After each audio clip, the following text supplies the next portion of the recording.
So we have some pretty amazing folks with us here today, and we're so glad that they could be here. And I'd like to turn it over to them.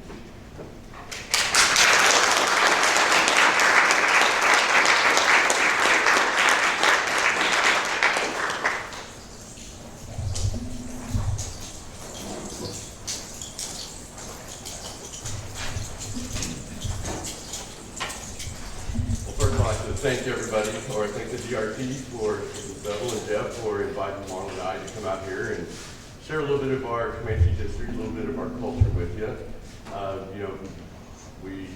It's an honor for us to do this, and anytime we're asked, it's not conflicting with anything else. We try to, accept the offer. And once Bevel went in, asked us, I said, sure, no problem.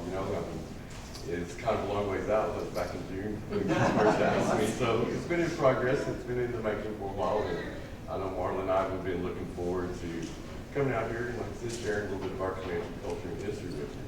But again, like you started your meeting in our Comanche way, or Nauni way, we start with a prayer. And I'm going to ask Marla to offer a Comanche prayer for us.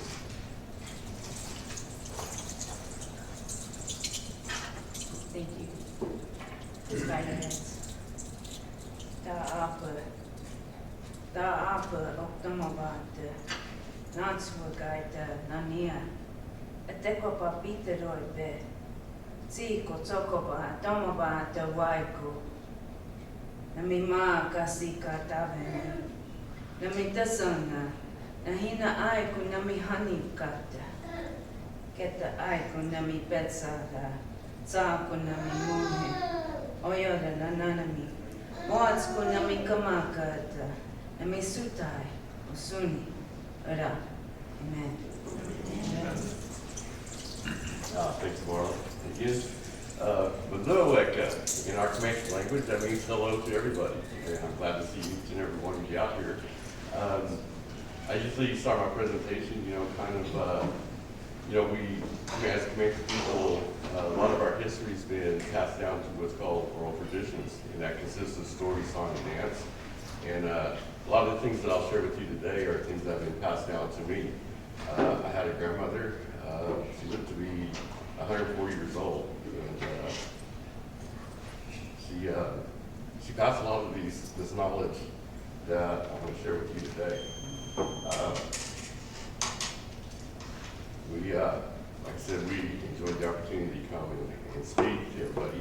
I try to answer a lot of the questions, that I get asked. I've been out in Texas at the outdoor drama since 2012, and I get asked, all kinds of questions and stuff. And I try to compile some, little presentation and try to answer a lot of those questions. And one of the ones that I get asked all the time is, how am I related to Quanah? Quanah had 7 wives, and his first wife, her name was Wekia, and Wekia and Quanah, their first 5 children were daughters. His second daughter's name was Rioti. She ended, back then, the Comanches, they only had one name. Quanah didn't take on his mother's last name of Parker until he went to the reservation. But anyway, Quanah and Wekia, their first 5 children were daughters. Their second daughter's name was Rioti, and they had 8 children. Their 7th child was a son named Tahmahkera, and that was my grandfather, so that's how I'm related to Quanah. Quanah was my grandfather's grandfather, to put it the easiest way. But, I get asked that question quite often. But, the Comanches, we've got quite a history. We're actually a fairly new tribe compared to some of the other tribes. And I'll kind of go into that, how that happened. First of all, I get asked a lot too about what we're wearing. And these are our traditional clothes, little adaptation here in the 21st century, but for the most part, whenever Indians see each other, they can kind of tell what tribe they're from by certain things that they're wearing. And there's certain things that Marla and I are wearing that are signature to Comanches. Marla, her leggings, we'll start with the leggings. They're a very simple shoe, but this is the style of a Comanche legging. Her dress, what she's wearing today, is called a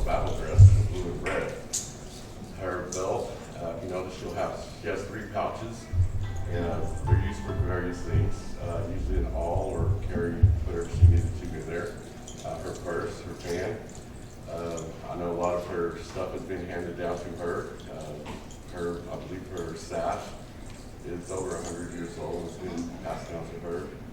And for the most part, we just kind of keep up the maintenance on it. And out in Texas, requires a little bit. So, but we like to dress in our traditional Comanche clothes whenever we represent ourselves. For me, I'm wearing what I'm doing today is appropriate for what I'm doing. I'll start with my moccasins. They're a very simple shoe, but what distinguishes our shoe is we usually have a V-type pattern on the top of our foot. Mine are beaded and they're decorated in cones. Compared to some of the northern tribes, they'll have a fully beaded moccasin, or some of the tribes over in New Mexico and Arizona that have more of a boot. My leggings, they have this flap on the side. It's called a sabe, and this is a traditional Comanche style of legging that we're wearing. Billy, Yes. can you get closer to the microphone to the back in here? And you don't mind also seeing I'm wearing a beach knob or the black apron, and these are some of the things that Comanche men are known to wear. The black apron, I'm told, is kind of a sign of a warrior. It's just one of the things that have been passed down and handed to us. There is another tribe that wears a black apron, and that's the Kiowas, but we always say they copied it from us because we like to tease the Kiowas. It goes back and forth, but it's meant in a good way. Many of our American tribes, we like to tease each other. I'm also wearing what's called a hair pipe bone breastplate. It's made from different bones. We try to get them the same size. We put them down, hollow them out, and string them together. I was told the Comanches first started utilizing this item whenever we encountered the Spanish. The Spanish came to this new world on a quest for gold. We got into a lot of battles with them. They had the Spanish armor. We didn't have the metalworks, and this is what we created in our own way. It's just a form of protection. I'm also wearing a headdress or a war bonnet. This is known basically for the Plains tribes from about North Dakota to, down here in the Plains to Texas. A lot of the tribes that are in this area, this is one of the things that they would wear. Compared to some of like your eastern tribes, they have more of a skull cap, and they'll have a certain count of feathers in their skull cap, and that depends on what tribe they are, especially with the Iroquois Confederacy. One feather, two feathers means a different one of the tribes up there. The Cherokees, they have more of a turban. I don't know if you've seen a traditional Cherokee style hat. They're just different, but a headdress or war bonnet reserved for basically the Plains tribes. But in our Comanche culture, not everybody wears a headdress or war bonnet. Usually this is reserved for a person of leadership or warriors. I can legitimately wear this headdress amongst my Comanche people. I'm a veteran. I served 20 years in the Marine Corps and I did 4 combat tours, and that's what allows me to wear this headdress. It's made out of the tail feathers of an immature golden eagle. The whites in the front are the plumes, and on the ends I have horsehairs. But this is the way that we designed it. I also have a bald eagle wing fan. We use this for different things. Days like today, down here in Texas, pretty handy when it's warm out here. But we also use it in certain ceremonies and as a dance article and things like that. But if you didn't know, Native Americans were one of the few people that are allowed to possess eagle feathers or eagle parts. And to do this legally, you have to have a permit from the United States Fish and Wildlife. I obtained a permit, and that's what allows me to have these items, especially out here in the state park and just indoor powwows and stuff like that. But that's kind of a little bit about my regalia. If you have any questions later on, feel free to ask us. We'll be happy to answer anything that we can. But the Comanches, like I was saying earlier, we're a fairly new tribe compared to some other tribes. It's said back in the about the 14th, 15th century. I use this time frame because there was some petroglyphs up in southern Colorado that have been identified as Comanches. But regardless, before we were the Comanches, there's a tribe of Indians in the Upper Great Basin, and they're called the Shoshone. And it said during this time frame there was a great dispute. I've heard many stories on how this dispute started, but as a result, the tribe, they were kind of mad at each other. And one story was I heard that The part of the tribe wanted to go north and hunt the buffalo, and another wanted to go south and hunt the buffalo. One of the stories that I grew up listening to, that my grandmother told me, she said that the conflict started between these two young boys. They used to play this game where they'd kick each other in the stomach, and the first boy that'd bend over would lose the game. It's a pretty crude game, but it's one of the things they did. Said these two boys were playing. Said one boy got kicked in the stomach and he killed him. And it happened these two boys were the sons of two respectable leaders in the Shoshone tribe. Said their families got mad at each other. Said their friends started picking sides, and eventually they were fixing to battle each other. But it said some elders intervened and told them they needed to reconcile their differences, that they had enough enemies and did need to be fighting amongst themselves. So as a result, one group decided to disband from the Shoshone tribe. They started migrating south. Said they were nomads, they lived off the land, they were hunter-gatherers, but over time, their language would evolve into its own. They would come across another tribe of Indians up that way, they're called the Utes, and the Utes and these people didn't get along. And they got into a lot of battles, and eventually the Utes started calling these people the Comanche. And that's a Ute word. When you translate it, it means the people that are against us, or the people that are always fighting us. But this title will stick with them. They continue to migrate south. Like I said, their numbers would start to grow. Their language evolved into its own. But over in New Mexico, another tribe of Indians out that way, they're called the Pueblo. They fell under Spanish colonization. They're being forced to do a lot of things they didn't want to do. They revolted, and it's known as the Pueblo Revolt of 1680. But as a result of that revolt, they say large numbers of horses got turned loose out in the wild, and it's believed that this is where the Comanche first obtained large numbers of horses. Once they got their hands on the horse, they totally revolutionized the tribe. They changed their hunting tactics, their warfare tactics. They become true nomads of the southern plains. They say it was just uncanny the things that these people could do on horseback. But they continued to migrate south.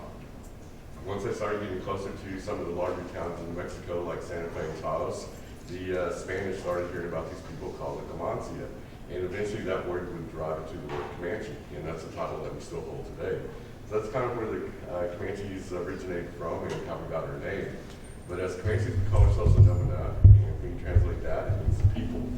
But the Comanches, they continued to migrate south. They would occupy a land base that would be known as Comancheria. It's pretty much the whole state of Texas.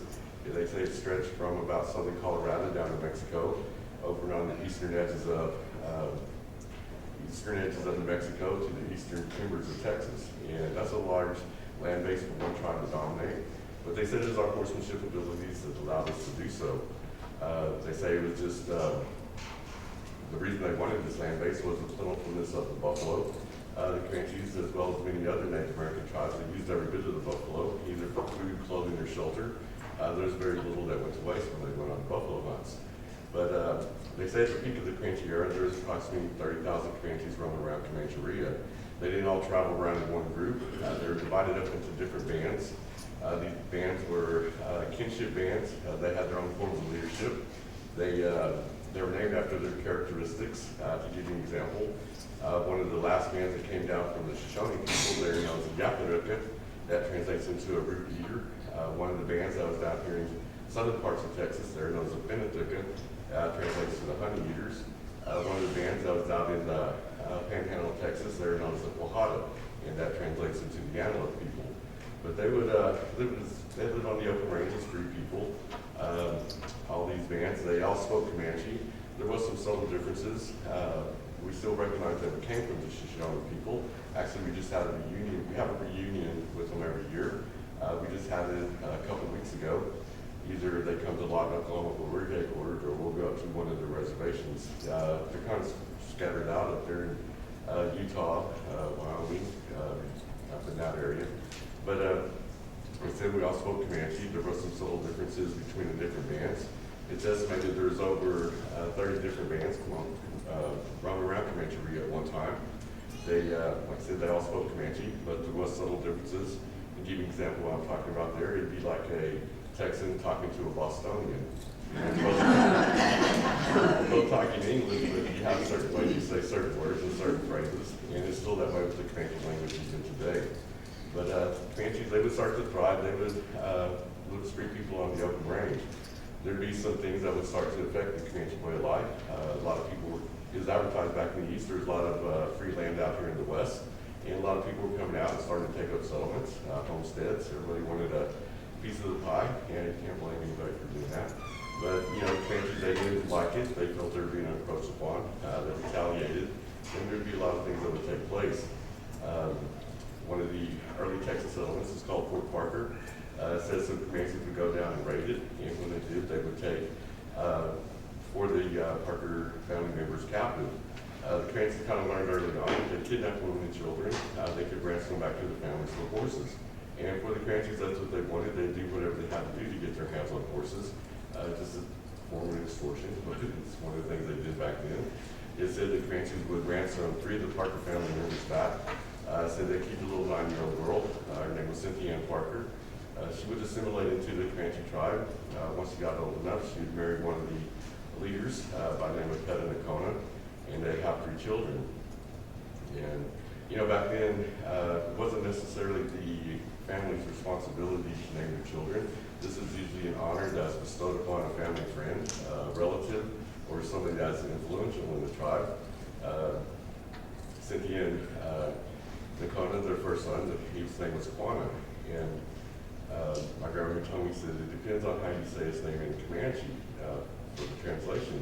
Because she said it either means he has a good smelling fragrance or it means he stinks. You know, but that's just the way it was. And I'd say, you know, he probably got the name because he wasn't well accepted, you know, because he was half white whenever he was born. But he would outgrow that. He would make his own legacy. I had a little brother, they call him Pecos. And I had a little sister by the name of Dopsna. It translates into prairie flower. But they lived as free people on the open range. It says some Texas Rangers, along with Charles Goodnight, would come across the Texas or Comanche encampment. They raided it. When they did, they rediscovered Cynthia and prairie flower. They reunited them too with the Parker family. It said that Cynthia tried many times to escape, you know, get back to her Comanche people. Of course, that's the only lifestyle she knew since she was about 9 years old. But she's always found and rejoined with the Parker family. It said that prairie flower, she would succumb to disease and passed away, and after that, they say Cynthia just kind of starved herself to death. She just gave up hope. It's a sad story, but it's one of the well-known stories back then and even still today. Quanah, he'd be the only child to reach adulthood. He slowly started to make a name for himself, and the way he did that back then was to prove yourself a brave warrior. He did that. He also proved to be a very smart man. He would inherit the Quahada band of Comanches. They were primarily up in the panhandle of Texas. He just lived a life on the open range as a free man. But western expansion, it was starting to come west. A lot of these southern bands of Comanches that were throughout the southern parts of Texas, they were starting to feel the effects of western expansion. The buffaloes were being slaughtered off. It's just one of the things that would happen. You know, back then, they say they wanted to slaughter the buffalo to make way for the new cattle industry that was starting to build up. It was the beginning of the Industrial Revolution, and a lot of the hides that were used on a lot of the machinery that was being invented back in the East, a lot of the hides were real thick. They say some of them were up to 1 inch thick, and they were using them for belts. But some say it's just to try to get rid of the Indian, and it did happen. It took its toll. They say that had more of an effect on many Native American tribes than any soldier or military group that he ever faced. But like I said, a lot of the Comanche Southern bands were starting to feel the effects. Many of them would go to a place called Indian Territory. The United States had an idea. They wanted to start getting all the Native American tribes across the United States. They wanted to consolidate them. They set the piece of land aside, Indian Territory, currently Oklahoma. The idea was to move all the Indians in the territory. They'd start back in the east, around the Carolinas, Georgia, Florida, Mississippi, Alabama. You may have heard of the 5 civilized tribes and the Trail of Tears, just a result of the relocation effort. But a lot of the Comanche bands, they would go to Indian Territory. The Comanches that went at that time, they were assigned a reservation of approximately 3 million acres in southwest Oklahoma and northern parts of Texas. And a lot of the early ones would go there. Quanah, he was still up in the panhandle. Westward expansion hadn't quite reached that far north yet, but they were starting to feel the effects. They were getting closed in upon. But you know, Quanah, he did what he could. They say kind of when he made his ultimate decision was at the Battle of Adobe Walls. still up in the Texas Panhandle. Quanah had this medicine man by the name of Ishtai, and Ishtai claimed to have a vision. He said that if they went up and attacked these buffalo hunters, that the buffalo would come back in numbers, and their lifestyle would come back. They would go up and attack, but the attack would be a failure. The buffalo hunters had the 50 cal Sharps rifles, a lot of shooting proper weapons of the day. There's a recorded shot of up to a mile away by a boy named Billy Dixon. They say Quanah was also wounded during that battle. They say he started making his way back towards Palo Duro Canyon. You know, Palo Duro Canyon has always been a very special place to the Comanche people, especially the Kohana band. He said the Comanches used that canyon as a winter campground for hundreds of years. Just the natural terrain, providing cover and concealment from the elements in the winter. There's always game down at the bottom to get them through the winters. It's well hidden. Any of y'all that have been out there, it's a beautiful drive out there because you're driving out and you can see the other side of the canyon. And once you get closer, I mean, here's this about 100 miles long, and you can see through the other side. It's just an amazing sight. But like I said, it is well hidden, and they use it for their camp outs there in the winter. But like I said, things would start to change. Quanah had this, there was this Army colonel at the time. His name was Randall McKenzie. He was tasked with rounding up a lot of the hostile Indians that were out on the plains. And you know, McKenzie is a very smart man. He graduated #1 from his class at West Point. One of his colleagues in the same graduating class is somebody you may have heard of before, who actually graduated last. His name is George Armstrong Custer. So it'll kind of give you an idea of how they use their adversaries before they went to battle. But McKenzie had said he would set out to Palo Duro Canyon looking for the hostile Indians to take them to the reservation. He'd come across an encampment of about 3,000 Comanches and their allies. They say McKenzie was up on the top of the rim, and the Comanches were down the bottom. McKenzie wasn't familiar with the trails out that way, and by the time he made his way to the bottom, most of the Indians escaped. There would be a small skirmish, but he practiced a Civil War tactic of the day. He would burn everything. He burned their teepees and winter supplies. He would also confiscate a herd of about 1,400 head of horses. He gave a couple hundred of them to his scouts, and the other 1,000 or so he would kill. It's just hard to believe somebody purposely kill over 1,000 horses, but that's what he did. He couldn't give them back to Fort Sill in one herd, and he said he had no other option. And after that, you know, Quanah, like I said, he was a smart man, kind of seen the writing on the wall. He was either going to die out on the plains, or he just wanted to go to the reservation and start a new way of life. And that's what he would do. He'd take the last Kohana band of Comanches into Fort Sill. Quanah was the last Comanche chief to surrender and go to Fort Sill. When he went to Fort Sill, it was an epic event. This is the first time all the different Comanche bands had ever been assembled together in one place. And there's some inner power that realized this, and Quanah was appointed as chief of the Comanche tribe. And this was another epic event because, you know, each band had their own leaders, but now we had one leader in charge of the whole tribe.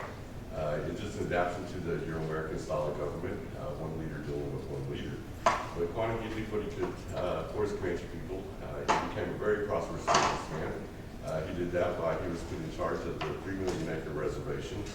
And they say back in the mid to late 1800s, there was a big drought here in Texas. And a lot of the cattle barons, they were starting to trying to find grasslands. And that's how they kind of went to Quanah. They asked him if they could rent some of his grasslands, so the Comanche grasslands. And he accepted it. And it was a very prosperous situation from both sides. It was a win-win. Out of appreciation for the grass leases, the cattle barons built Quanah a house. It is a 2-story, 7-bedroom home. It is built at the foot of the Wichita Mountains, which is located around Waco, Oklahoma. But he lived there with all 7 of his wives and his 23 children. But Quanah,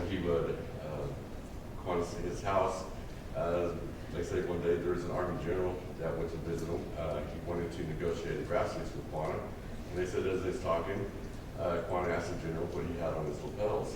And the general said, well, that's a star. And that represented that he was in charge of all the soldiers over at Fort Sill. And they say shortly after that, Quanah had stars painted on the roof of his house because he was in charge of that's a leadership there. But anyway, his house has been known as the Quanah Parker Star House ever since. It's located in Cache, Oklahoma. and it was inducted into the Oklahoma Historical Society in the mid-1970s, and that's an excerpt on how the Storehouse got its name. But like I said, Quanah did what he could for his Comanche people. A lot of things were starting to affect the Comanche way of life. The Jerome Agreement was one, and what it did was basically at that time it would assign each adult Comanche 160 acres and the rest of the land to be opened up for settlement. The law passed. You may have heard about the Oklahoma Land Run. That's what happened to our reservation, as well as many other tribes in Oklahoma. But it's just one of the things that would take place. They say Quanah, he would go to Washington, D.C. many times to try to get this law overturned.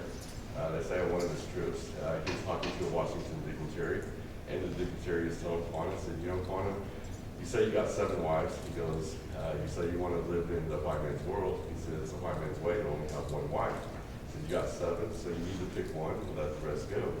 And Quanah looked down and said, okay, but you tell him. I started to get quite a sense of humor. I've heard many stories, along those lines. They say when he went to the reservation, he never talked about his warring days. He tried to help his people as well as any other tribe that came to ask for his assistance. They say he was knowledgeable in English. Whenever I was out in Canyon, Texas, at the Panhandle Plains Historical Museum, I went up there and they showed me some of the archives that they had, and I seen some letters that they say he wrote them, but that was some beautiful penmanship on these letters. But it was letters from Quanah to Charles Goodnight, and he was asking different things, and it was pretty neat to see those. They also had the certificate from the Department of the Interior where Quanah was appointed as chief of the Comanche tribe, and those are just some neat things to see that they had up there in their archives. But like I say, Quanah, he did what he could for his Comanche people. When he went to the reservation, he was always concerned about what happened to his mother. He found out that she and Prairie Flower both passed away. Quanah would contact the Parker family and ask if they would send his mother's bones to him. The Parker family would honor this request. Quanah would rebury them at a place called Post Oak Cemetery, which is for the Wichita Mountains between Castle and Tacoma. But he reburied them there. But in 1911, Quanah, he would pass away. He'd be laid to rest alongside his mother and his sister. But in 1956, Fort Sill is an artillery base, and there were longer ranges, and all the Comanche allotments there at the foot of the Wichita Mountains were deemed eminent domain.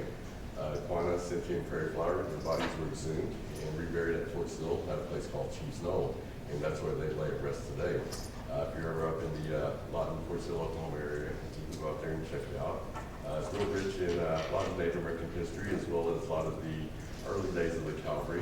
They got some nice museums up there. I got to see, been up there several times, and they got some neat things to see that you never seen before. But Quanah, he's quite an extraordinary man. He was a man of 2 worlds. He grew up, born on the open plains, lived life as a free man. He would eventually surrender and go to the reservation and try to make a mark for his Comanche people. I believe he was a forward leader, forward thinker. He's well known throughout the state of Texas. There's a lot of things about Quanah. There's a town named after him, Quanah, Texas. There's a town named after his father in Comanche, Texas. He's taught about in the Texas school system.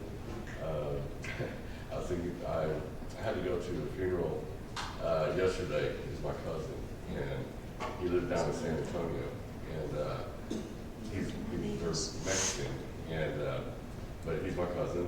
And my dad, whenever my dad married my mom, he gave my grandmother his original poetry to Quanah, and it hung in my grandmother's house. My grandmother and grandpa, they still live in Dallas. It hung in their house where I was growing up. And my aunt was telling me that her son's teacher, when he called her and said, hey, your son is he's determined that because they were studying about Quanah in the Texas school system, said, your son is saying that he's kin to Quanah. How can it be? Mexican, there's no way that, And so she had to go through the story how my father went and gave his mother-in-law this picture, and they grew up with it all their life, seeing it. And when they started studying about him, he was saying, oh yeah, I'm kin to them, So he had to go through kind of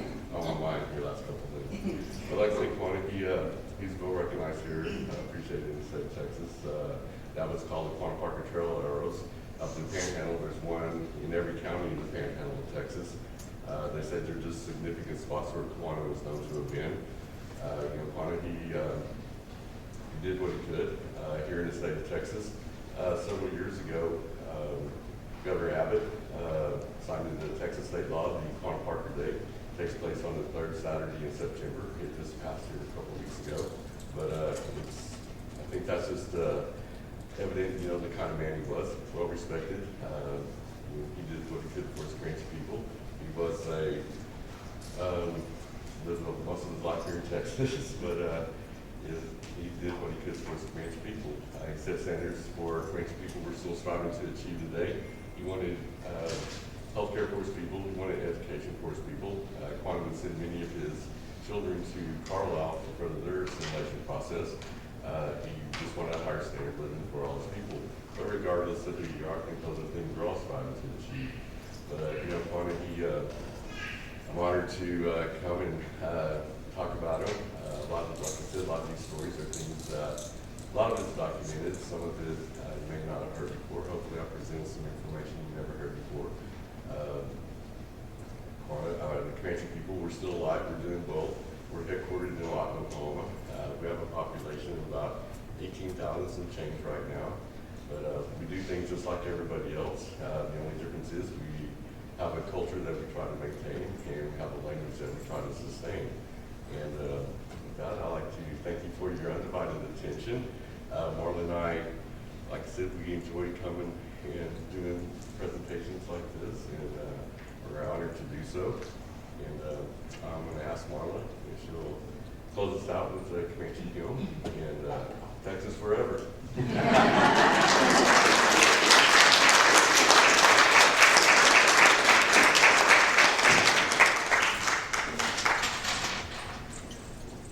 Thank you, Jenny. The song that I wanted to close, basically it means bless all of us. And our prayer for you all is that you are blessed today and always moving forward. A lot of times we get so busy and so wrapped up in our schedules that just taking that little moment each day to understand that, we're here because of God, our Creator.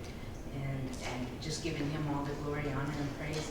And so with that, I just wanted to close with this song, the Comanche Blessing Song.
Go.